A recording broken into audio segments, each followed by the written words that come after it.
Com certeza você vai ter alguns parentes assim, que falam, antigamente que era bom, hoje em dia não dá para falar que isso é uma relação, um amor hoje em dia está acabando, que não sei o quê. Não, gente, é porque uma relação de amor é uma coisa relativa. Hoje as pessoas querem coisas que as pessoas antigamente não queriam de um casal. Uma esposa e um marido hoje procuram outras coisas. Uma esposa, em 1900, 1950, procurava que o marido sustentasse a casa, estivesse lá toda noite, fosse bom com ela, não brigasse com ela, não batesse nela.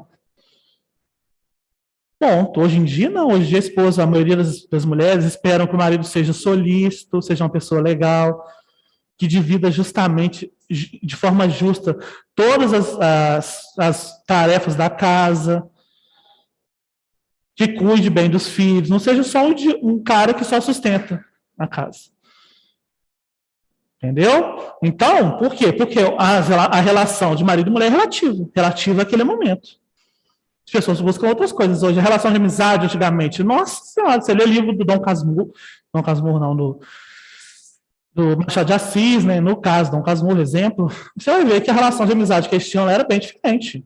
Era uma pessoa que se via vez ou outra, batia um papo, era considerado amigo. Batia um papo, sair no teatro junto, voltar para casa, acabou. O cara não sabia nada da vida do outro. Isso aí pra gente hoje não é amigo, isso é colega. Amigo é uma coisa que a gente, é uma pessoa que a gente confia. Para a maioria das pessoas, é uma pessoa que a gente confia, a gente conta coisas que a gente não conta para ninguém. A relação de amizade é relativa. Relação profissional também é relativa. Antigamente, esperava-se que o médico só atendesse a pessoa, só fizesse tudo que ele podia fazer pela pessoa, mas ele podia falar com ela do jeito que ele quisesse. Ele podia mandar nela. Hoje em dia, não. Hoje a gente espera que ele seja uma pessoa solícita, educada, que ele respeite as suas vontades individuais no tratamento que ele está aplicando. Então, a nossa relação médico-paciente mudou também, a nossa relação profissional-paciente mudou, muita coisa mudou. Então, normalmente as pessoas conservadoras, eu acho que estão erradas por causa desse ponto, que não dá para conservar valores que dependem da época. Não, antigamente as pessoas eram mais corajosas, mais patriotas. O que é patriotismo hoje?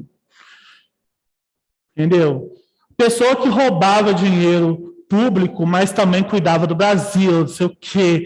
Se precisasse ir em guerra pelo Brasil, era considerada patriota. Eu já acho que a pessoa que rouba dinheiro que é do governo, que deveria ir para as pessoas, não é patriota. Entendeu? Eu já acho que a gente devia ser um mundo muito mais unido. Então, para mim, tem coisas que não são tão importantes. Entendeu? Quais os valores de hoje? Os valores são coisas que mudam. Não adianta falar que existem valores universais. Não são. Não são universais. Tem poucos valores que são universais. E o que as pessoas confundem também, que tem coisas que não são valores, mas são aplicadas como valores. A verdade, por exemplo, não é um valor. Entendeu? Valor é a transparência, é você contar tudo que acontece. Isso é transparência. A verdade é uma grandeza filosófica, por exemplo. A verdade não muda, mas o valor aplicado à verdade, que seria transparência, muda. Tem coisa que tem que ser transparente hoje, que a gente considera, e antigamente não precisava. Então, mudou-se o valor atribuído à verdade, que seria transparência, mas a verdade em si não mudaria.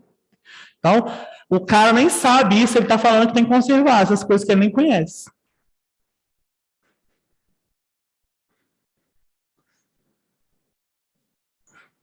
Uhum.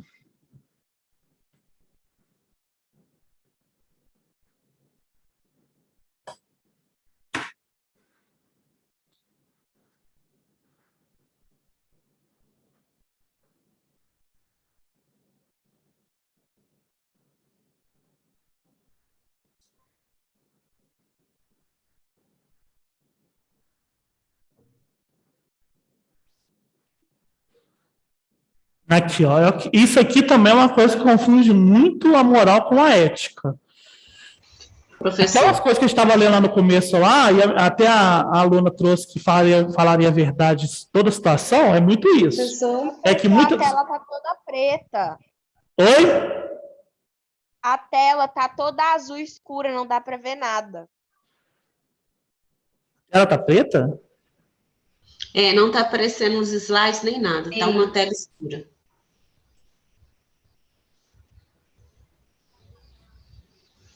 Ai.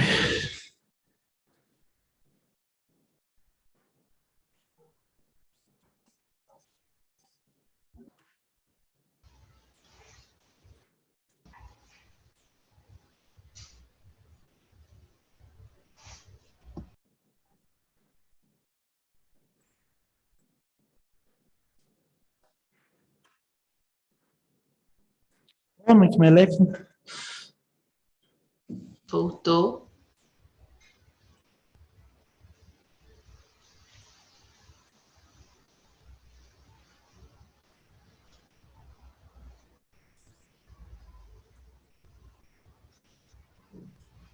Isso.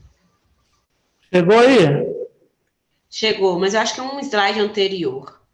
Quê? Eu acho que é um slide anterior, que a gente estava no finalzinho lá.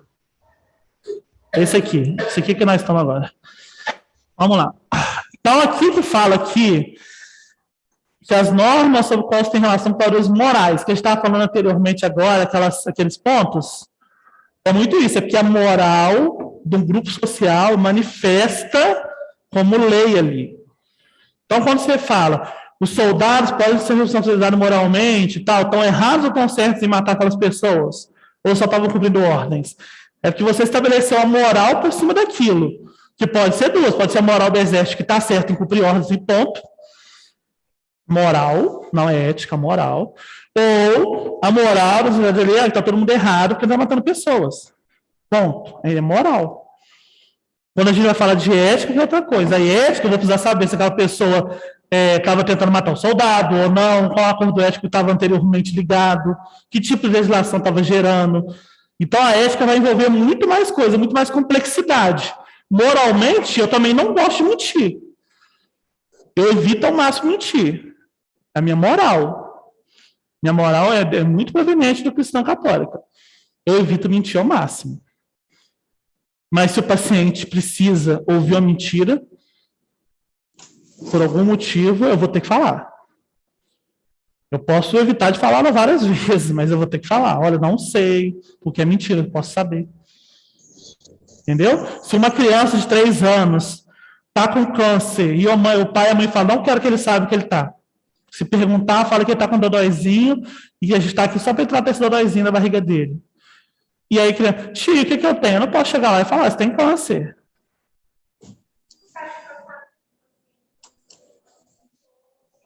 Se o paciente mandar, aí é o contrário. Nesse caso, todas as vezes que eu falei, que o paciente não tinha poder sobre si.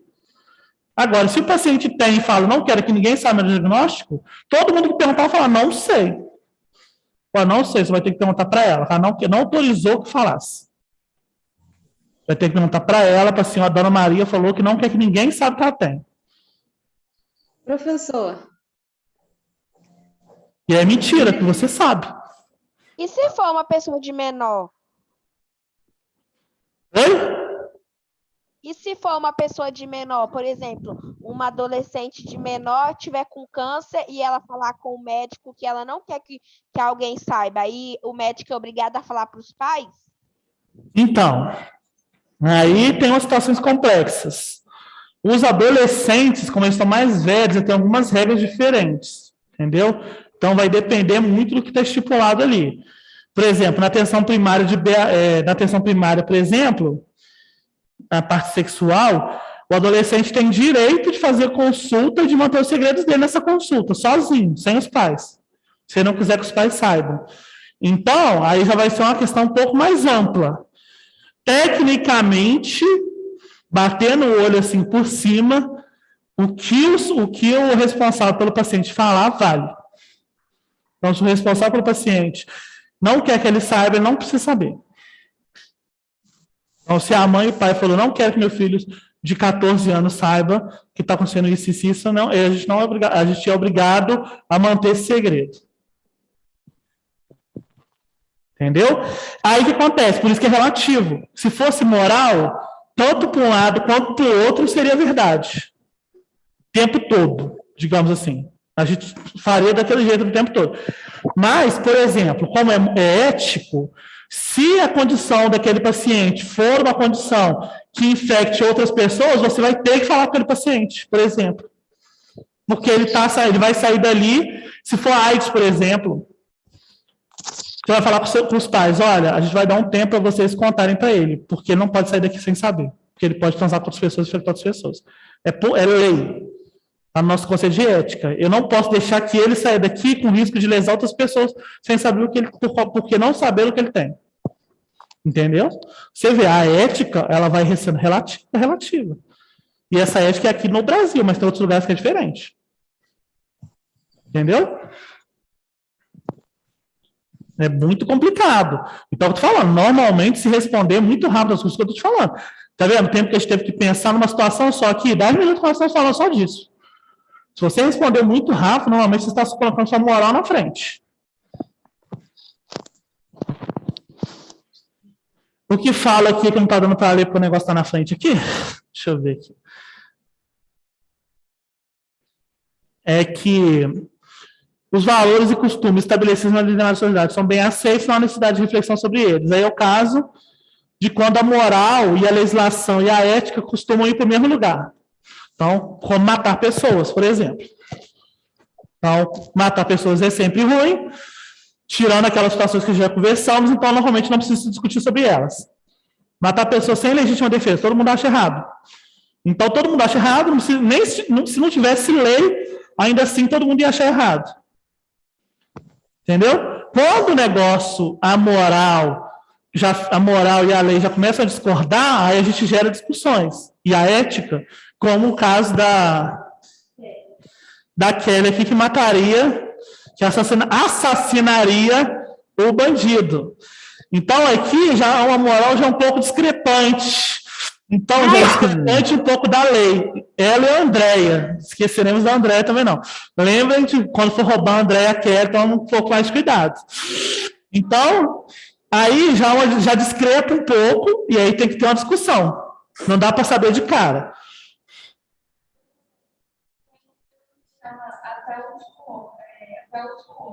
Você vai me contar o filme, não? Eu quero ver esse filme aí no futuro.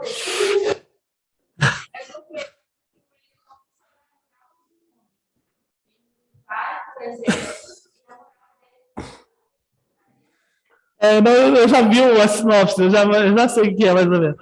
Mas achei que você me contou alguma parte específica dele. Mas, pô, eu tô querendo coragem para ver esse filme tem um tempo já.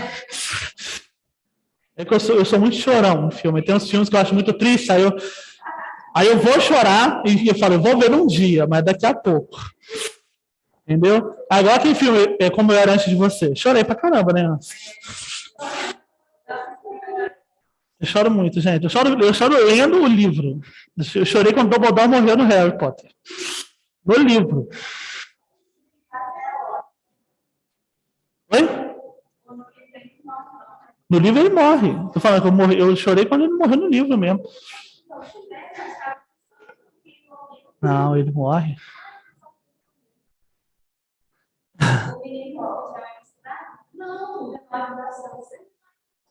Isso eu chorei pra caramba também.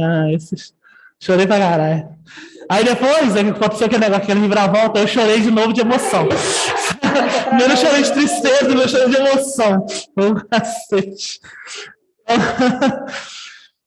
Para que melhor se compreenda então, algum desses problemas relativos, né, a moral, a ética, é que a área da enfermagem, né, especificamente o Brasil, a enfermagem, a gente aborda conceitos de bioética, né, e a gente vai abordar aqui alguns deles, aborto, não todos, mas eutanásia, AIDS, relações médico-paciente, que a gente chama aqui de relações profissional-paciente, que a gente não é médico-centrado mais. O livro ainda é um pouco, né? Estou vendo. Então, deixa eu ver aqui.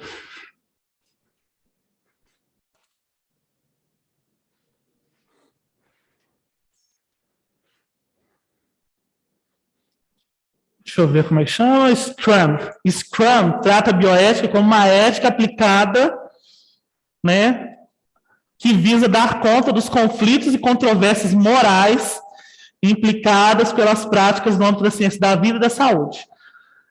do ponto de vista de algum sistema de valores, chamado também de ética. Olha as diferenças, já falei.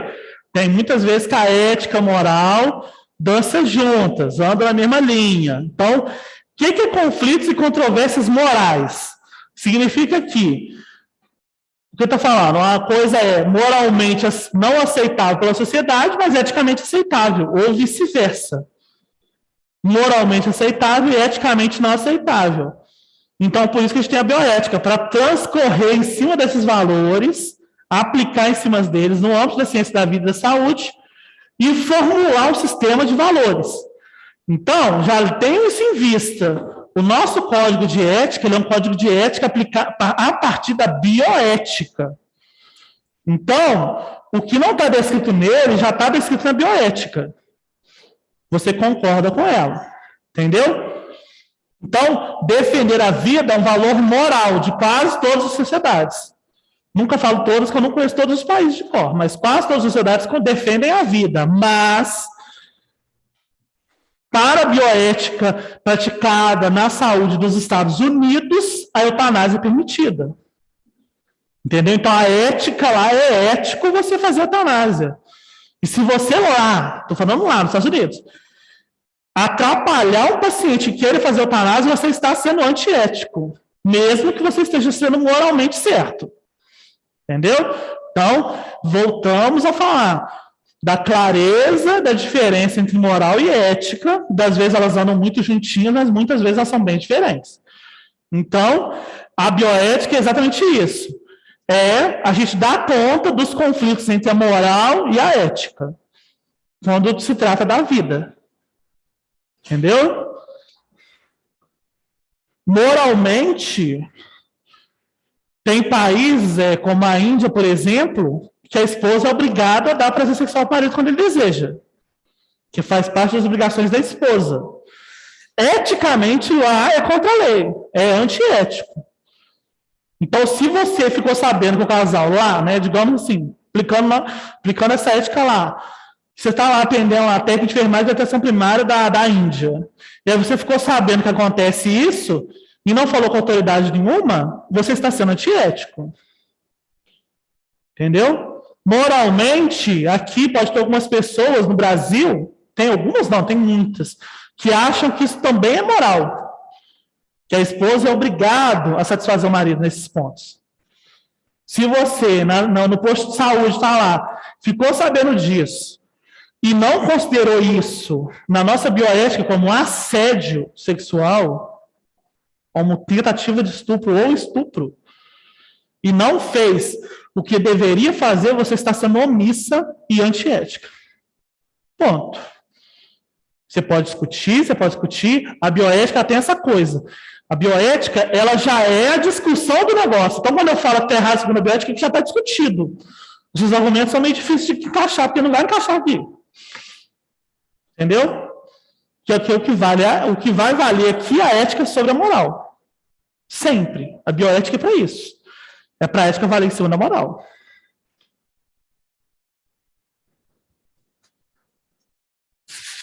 Todo mundo entendeu? Alguém tem alguma dúvida?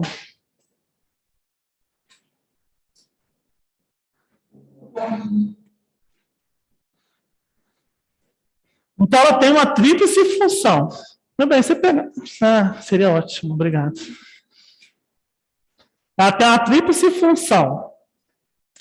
Ela é descritiva, enquanto ela descreve e analisa conflitos em pauta. Vê o que eu estou falando.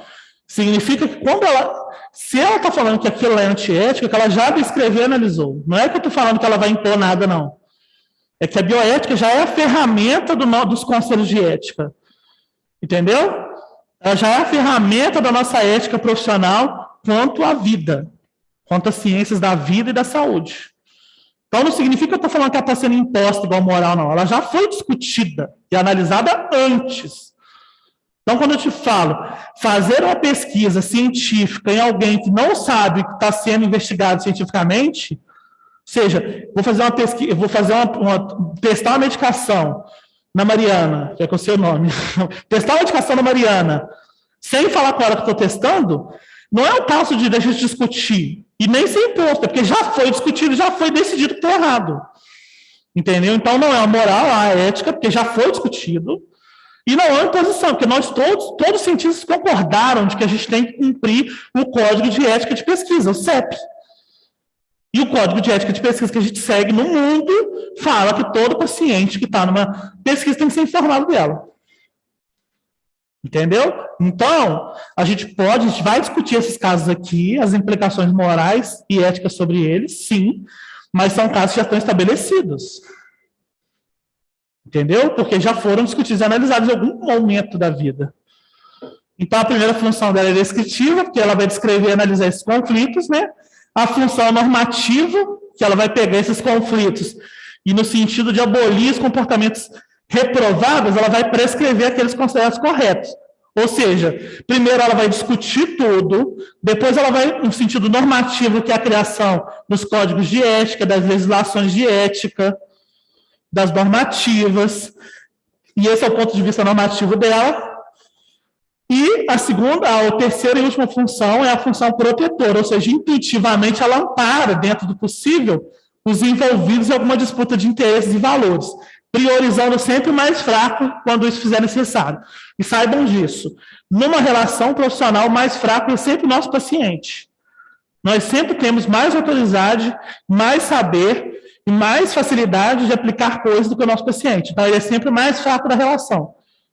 Por isso que se ele falar, eu não entendi quando você falou isso, ele está certo. Por isso que a gente tem que fazer sempre, o senhor entendeu isso? Quando é uma coisa muito grave, a gente pergunta, o senhor entendeu isso? Explica para mim o que o senhor entendeu, então, para ver se ele entendeu mesmo. Porque ele é o lado mais fraco dessa relação. Entendeu? No finalzinho, normalmente, das declarações de livre consentimento esclarecido. TCLE, termo de declaração de livre consentimento esclarecido. Aí acontece, no finalzinho está lá, se você concorda com tudo isso que foi descrito acima, o senhor assina. Quando assina é porque concordou com tudo.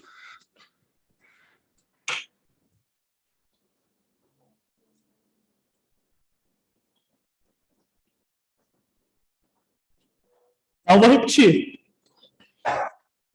Para ficar bem gravadinho. Não gravado, não, entendido.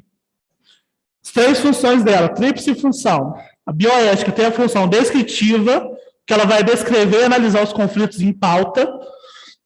Função, ou seja, ela vai já fazer a discussão ética. Função normativa, porque ela vai lidar com esses conflitos. E para prescrever, para abolir as coisas ruins, os comportamentos errados, ela vai prescrever os comportamentos certos. E a função protetora, porque automaticamente, intuitivamente, ela ampara, dentro do possível, os mais fracos, e ela ampara a disputa de interesses e valores das pessoas. Isso também vai servir para vocês. Porque quando vocês não tiverem que fazer uma medicação errada, se o médico falar que vocês estão sendo negligentes, falar, eu estou dentro dos meus direitos e deveres, inclusive, de não fazer uma medicação da qual eu não concordo, ou da qual eu não tenho conhecimento suficiente para fazer.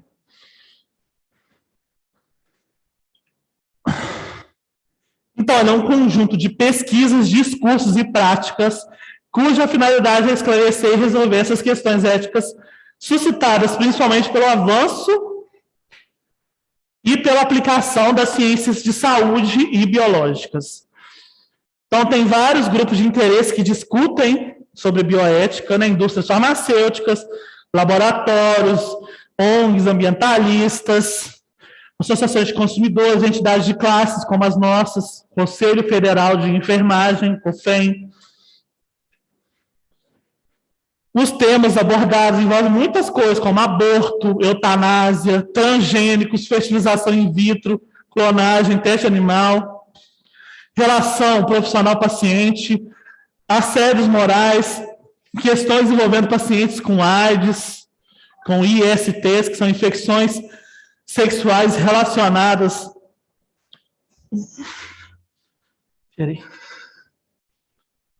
São infecções sexualmente transmissíveis.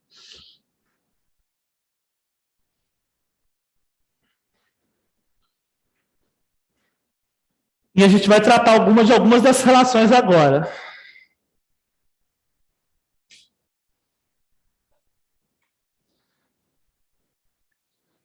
Então, conforme diz Diniz, vamos ver. Dentro da bioética, o tema aborto é sobre o qual mais se tem escrito, debatido, realizado congressos científicos, discussões públicas. No entanto, pouco se caminhou nessa questão nos últimos anos. O primeiro fator, se pouco caminhou nessa questão, é exatamente a questão moral. As pessoas colocam a moral na frente. Então, elas não discutem eticamente, elas discutem moralmente. E não é só elas, não. Até as pessoas, algumas pessoas que são a favor também colocam a moral na frente. Por exemplo, esse negócio de falar meu corpo, minhas regras, é uma questão moral. Não cabe na ética. Porque não é só a mulher. Primeiro que se fosse só a mulher que importasse nessa decisão, seria só a mulher que pode ter filho. Já começa e vai diminuindo. Não seria todas as mulheres.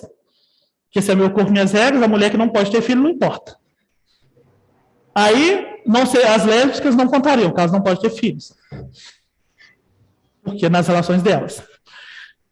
As mulheres que são virgens não contariam. Só as que têm idade fértil. As mulheres que não querem ter mais filhos a partir daquele ponto também não contariam, porque a regra não se aplica a elas. As que não têm útero. As que não vão se relacionar com ninguém, que estão na idade fértil, mas são freiras, por exemplo. Então, venhamos, convenhamos. Se fosse meu corpo e minhas regras, fosse ético, só discutiriam, tipo, 20% das mulheres do mundo. O resto teria que aguentar. Por que isso é uma questão que todo mundo tem que discutir? Porque se o aborto for... Primeiro que o aborto é permitido no país. Então, todo mundo que é do país tem que ser discutido. Tem que ser ouvido. Eu estou falando isso como homem, muita gente fala, mas é lógico, ele é homem. Mas isso é o certo a falar, não é porque eu sou homem, não. Segundo, que dinheiro que vai custear aqueles abortos no SUS são de todo mundo. Então, todo mundo tem que discutir. Entendeu? A lei, ela tem que gerar equidade. Ela tem que defender até as minorias, mas ela tem que ser concordada por todos. Porque todo mundo vai pagar e todo mundo vai arcar com as consequências dela. Então, a discussão de todo mundo. Não vem com essa de meu corpo, minhas regras, não. A amiga minha, a gente nem debate mais, porque ela já vem com essa dó, a gente tem que contar. Então, fica na você vai ficar com essa moral, a moral a gente não discute. Sua moral é sua moral. Entendeu? Então, a questão moral não é só de um lado, é dos dois lados. Começa aí. Entendeu? Um dos problemas é exatamente esse. As pessoas acharem que a questão moral está atrapalhando só pelo lado de quem é contra.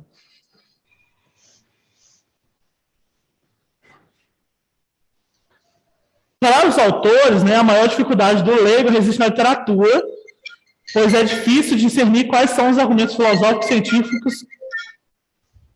Gente, tira o áudio aí. Consistentes e meio à infinidade de manipulações retóricas, que dificulta a prestar um panorama de estudos bioéticos relativos ao tema. É isso. A primeira coisa filosófica é essa. Não envolve só uma pessoa. E tem várias outras coisas. Por exemplo, seria ético você abortar a mulher abortar sem o marido, o pai da criança saber? Mas as mulheres acham que são, muitas mulheres que são a favor acham que sim. Acho que é só o corpo delas, então que se foda. Com perdão da palavra. A gente, por exemplo, na hora de fazer como é que chama o negócio? A esterilização, feminina ou masculina, precisa de autorização do cônjuge. Porque é ciência. Que o homem não pode fazer vasectomia sem a mulher saber que ele fez. Sem a mulher dele saber. E o contrário também.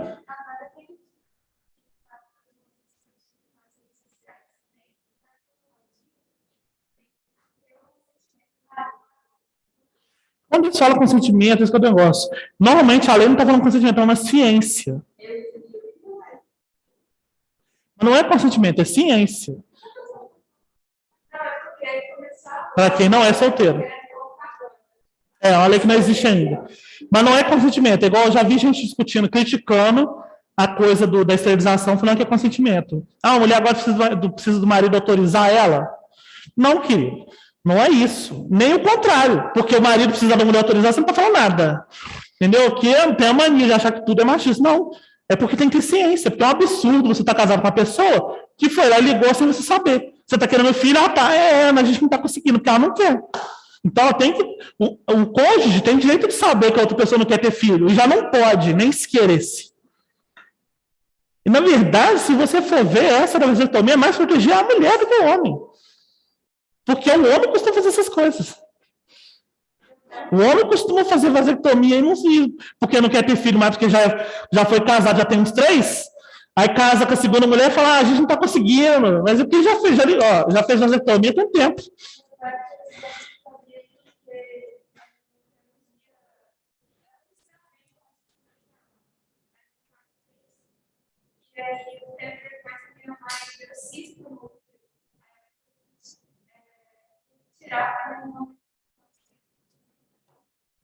Ué.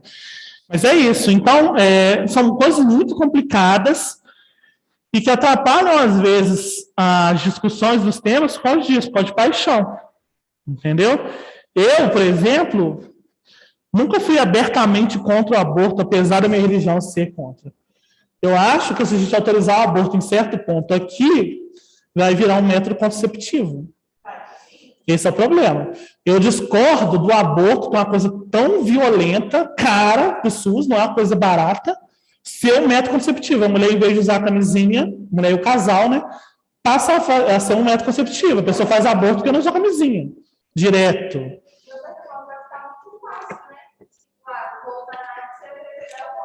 Exatamente. Então, porque nos Estados Unidos, outros países, a cultura, a instrução já era muito grande quando se implantou o aborto. Então, todo mundo já usava método contraceptivo, já usava camisinha, já usava pílula, já usava não sei o quê. E aqui não tem isso ainda. Aqui a quantidade de gente que não usa, não está nem aí, depois vai fazer aborto ilegal, é alta. Então, acho que primeiro a gente tinha que fazer muito estudo de educação primeiro, para poder saber essas coisas. Entendeu? Tudo bem, a maioria das pessoas que morrem são pobres, negras, eu concordo demais, eu sou negro, eu defendo a causa, mas então fizéssemos políticas de educação para as pessoas pobres e negras, porque elas estão fazendo filhos sem saber. E aí, como não tem condições, vai lá e faz o aborto. A gente dá condições, dá os métodos conceptivos e educacionais, aí sim, daqui a um tempo, fala, agora todo mundo se teve porque decidiu não ter depois, aí tudo bem. Oi? Exatamente. Exatamente. A raiz do problema, na verdade, é isso, é a falta de educação e de acesso a métodos contraceptivos. A partir desse momento que existe isso tudo, e aí se você quiser autorizar o aborto, autorize na boa. Por mim, pode autorizar. Mas o momento meu é isso, eu estou preocupado com isso. Mas não estou preocupado em minar a liberdade de mulher nenhuma, porque é isso que todas as pessoas que são a favor acham, que a gente está querendo limar a liberdade daquela mulher. Tem muita gente que moralmente acha ruim, que tá na Bíblia, está errado. Tá, mas a Bíblia não é a Constituição do Brasil. A minha opinião não é baseada na minha religião. A minha opinião é essa. Na minha religião, eu nem tenho que ter essa opinião, porque esse pecado eu não sou passível dele. Então, nem tem por que discutir isso na minha religião. Minha moral não cabe aí. Eu não posso ter filho. Entendeu? Então, é um pecado que eu não vou cometer. Impossível. Então, não tem nem por que de falar da minha própria religião. Agora, eticamente, eu tenho um montão de coisas para falar. Sou enfermeira, especialista em saúde da família. Eu cansei de ver pessoa grávida chegando lá no posto de saúde e que não queria ter filho. E aí eu vou perguntar, mas por que a senhora não fez isso? Porque não tinha camisinha, não tinha como me buscar. Meu marido não deixa usar camisinha, porque não gosta. E aí não queria o filho. Aí sai de lá e nunca mais volta a fazer pré-natal, ou seja, fez aborto. Muito provável. Então, a minha questão é essa, é uma questão de saúde. Não é moral, é ética. Professor. Oi. Minha dúvida aqui. Se a mulher chegar tipo assim, por exemplo, num posto, no hospital, falando que quer fazer aborto, a gente não pode fazer não, né, professor? É proibido ou a gente só pode fazer o aborto se tiver, tipo assim, alguma coisa, tipo, da justiça liberando, essas coisas? Se for ilegal, a gente não pode fazer. Professor. Mas a ideia aqui é essa, a gente vai discutir primeiro eticamente para depois mudar a lei ou não. Essa é que é a grande discussão. Se eticamente é permitido ou não, para que essa lei mude ou não. E outra dúvida aqui, professor. Vamos pôr que tá legal, tal, tipo assim, foi aprovado, a gente pode sim fazer o aborto. A gente profissional da saúde é obrigado a participar? Ou você fala assim, vamos pôr, que você tá no plantão e você tem que estar junto com a pessoa lá na hora do aborto, tal. Aí, tipo assim, vamos pôr, você é contra. Aí você é obrigado a participar disso? Ou você pode ter uma opinião e falar assim, olha, eu sou contra, então eu não vou participar, eu me retiro da sala. Aí, tipo assim, a gente, tipo, profissional, a gente podia ser, isso pode ser antiético ou é cada um que tem sua opinião? Se o aborto é legal, e aí você vai cair em outras situações. Quais situações? As situações que estão previstas no nosso Código de Ética. Se você não atender, você tem direito de não atender quando o cuidado da pessoa não vai ser prejudicado. Então, você não precisa atender se o cuidado da pessoa não for prejudicado. Agora, se só tiver você de técnico de enfermagem, você vai ter que atender. Não, você vai ser antiética. Entendeu? Você não pode falar com a pessoa que é errado, porque é certo pela lei. Então, você tem que ser ética. Mesmo que não concorde, mesmo que você seja evangélica do 5º dia da 7ª ressurreição. Não interessa. Está permitido pela lei, você tem que falar que é bonitinho e ensinar para ela como fazer. A senhora vai nesse lugar aqui, sala 5, vai pegar essa guia, vai levar no lugar tal, vai descer e vai fazer lá na maternidade tal. Sem falar nada com ela. Qualquer coisa você falar com ela, mas se eu só não fazia, antiético. Nossa. Você pode falar com ela, você pode informar ela. O aborto é assim, assim, assado, a cirurgia vai ser assim, assim, assado, tem risco tal e tal e tal. Aí ela perguntar, mas o que você faria se fosse no meu lugar? Você vai falar, senhora, eu não posso opinar sobre isso. Porque só tem duas respostas, ou ética ou antiética, nesse caso. O que está na lei. Professor. Sim, entendi, professor. Obrigada. Oi. Eu acho assim, igual você estava falando aí, sobre um exemplo de chegar uma pessoa e ela estiver grávida, e igual acontece de casos que homens, nem todos, mas alguns não gostam de usar camisinha. E nem todo remédio é 100% garantido que a pessoa não vai ter filho. Então, eu acredito assim que, por exemplo, injeção anticoncepcional, você consegue pagar bem baratinho para isso. Mas igual aquele método lá que é tipo um que injeta no corpo e aquele DIU, que são bem mais caros. Se fosse tipo para votar, eu votaria que seria legal esses métodos que tem que pagar caro ser gratuito para as pessoas, porque a maioria das pessoas querem evitar de ter filhos, só que tomam remédios que não funcionam muito bem e acabam engravidando porque os políticos, o país não permite a mulher usar esses métodos melhores que são mais caros, que às vezes a pessoa não tem condição de comprar.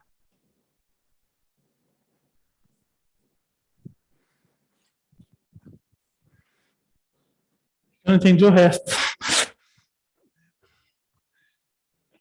Seu áudio está bem ruizinho, Ana. Aí entendi o teor geral, entendi. Fala a última pergunta aí que eu entendo o resto. Eu falei assim, professor, que a maioria dos homens não gosta de usar camisinha. E que os remédios, hoje em dia, são tipo anticoncepcionais, injeções, coisas que a gente consegue ir lá comprar ou ganhar gratuitamente. Mas vamos supor que você tome um remédio que não faça efeito para você. Eu queria que os remédios, principalmente o DIU, aquele que injeta no braço, fosse gratuito, porque esses não são gratuitos, eles são caríssimos para você pagar. E a maioria das mulheres engravida porque não usam um remédio bom como esses. Entendi. Então, tem várias situações. O DIU é gratuito, um tipo de DIU, que é o de cobre. O DIU de cobre muitas pessoas não podem usar. O DIU de hormônio, não, porque eu uso, aí o sangramento aumenta muito, aí não dá para usar. Ou tem muita cólica, aí tem que tirar o DIU, porque não dá para usar.